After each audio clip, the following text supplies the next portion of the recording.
There's a saying that if you want to solve any problem in America, don't study who suffers from it, study who profits from it.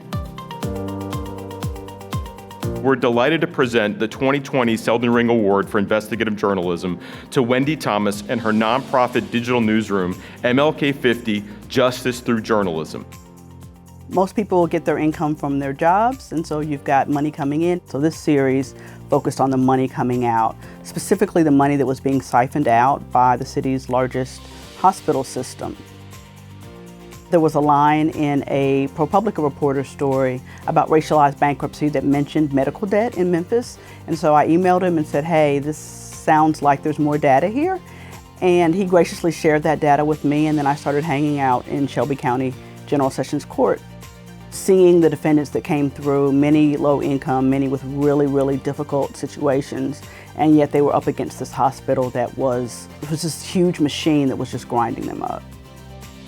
Realizing that the hospital was suing its own employees was kind of the oh my God moment that just, I knew that when people read that they would be outraged.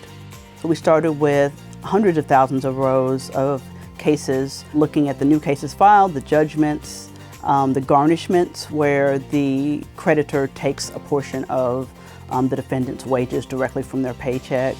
It was massive. And so you could get a sense of the income levels and really get a sense of the scope of this and how large it really was and how many people were getting ensnared in this. So I was investigating this before I started writing, probably for about 8 months, which is a long time to be laboring on a story before you're actually getting to sit at your computer and type it out.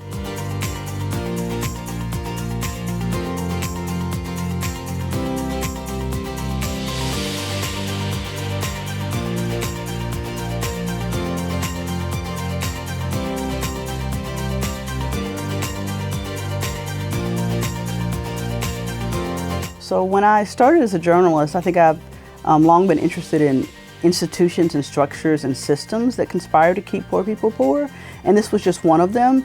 I can't say that, this is something I've dreamed of since I was a 20-year-old cub reporter, but you do want to make a difference in people's lives and in the lives of people who are really struggling to make ends meet. None of us do this work to get awards. That said, it is a pleasant and overwhelming surprise.